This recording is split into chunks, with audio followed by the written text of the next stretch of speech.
नमस्कार। आज हम भारत के एक ऐसे अनोखे मंदिर की कहानी में उतरेंगे जो सिर्फ पूजा की जगह नहीं बल्कि पत्थर से बना एक चलता फिरता रथ है। तो चलिए स्लाइड्स के जरिए कोणार्क सूर्य मंदिर के रहस्यों को परत दर परत खोलते हैं। अच्छा, जरा सोचिए, क्या कोई मंदिर सिर्फ एक इमारत न होकर किसी देवता की सवारी हो सकता है? मतलब, ये सोचना भी कितना अजीब लगता है ना, कि पत्थर का बना एक पूरा का पूरा मंदिर किसी भगवान के लिए एक रथ हो।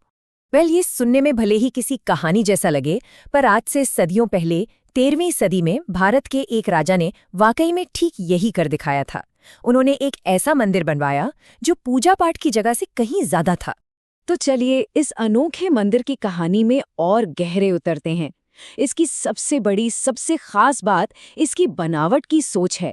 ये असल में सूर्य देवता का एक बहुत बड़ा रथ है जिसे कारीगरों ने पत्थर में जैसे जिंदा कर दिया हो। तो ये कोई मामूली मंदिर तो बिल्कुल नहीं है। कोणार्क सूर्य मंदिर को साल 1250 में बनाया गया था। और इसे बनाया कैसे गया? सूर्य देव के एक विशाल पत्थर के रथ के रूप में। और जानते हैं, इसकी यही अनोखी और शानदार वास्तुकला इसे यूनेस्को की वर्ल्ड हेरिटेज साइट बनाती है। पर सवाल ये उठता है कि इतना भव्य, इतना अलग मंदिर बनाने का आइडिया आखिर आया कहाँ से? इसके पीछे प्रेरणा क्या थी?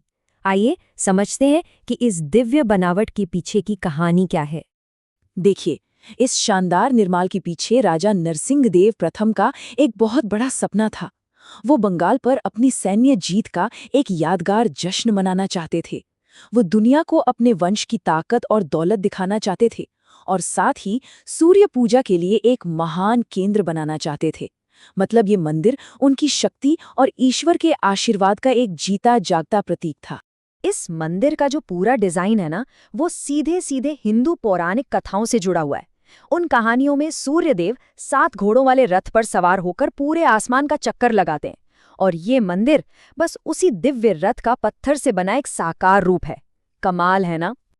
अब बात करते हैं इस मंदिर की सबसे हैरान करने वाली चीज की, इसके पहियों की। ये पहिए सिर्फ सजावट के लिए नहीं है, इनके पीछे तो एक गहरा वैज्ञानिक राज छिपा हुआ है। मंदिर में कुल मिलाकर 24 विशाल पहिए हैं। लेकिन 24 ही क्यों? इस नंबर के पीछे का जो रहस्य है ना, वो वाकई में हैरान कर देगा।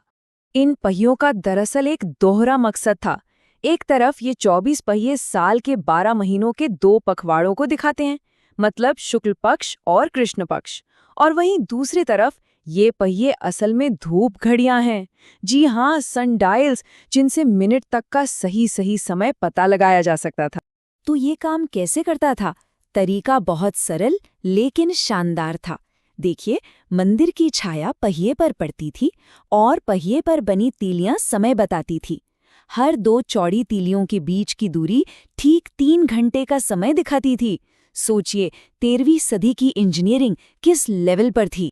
कोणार्क सिर्फ वास्तुकला का एक चमत्कार ही नहीं है, बल्कि ये तो पत्थर में तराशा गया एक पूरा का पूरा विश्वकोश है। इसकी एक एक दीवार पर बनी मूर्तियां उस दौर की कहानियां सुनाती हैं।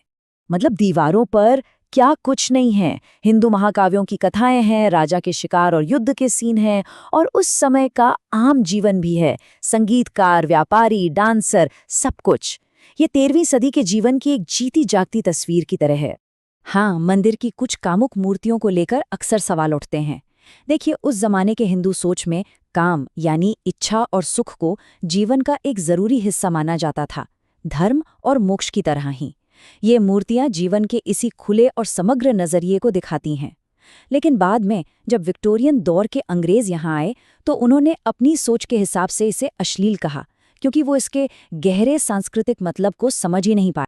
इतना शानदार, इतना भव्य होने के बावजूद आज ये मंदिर एक खंडर है।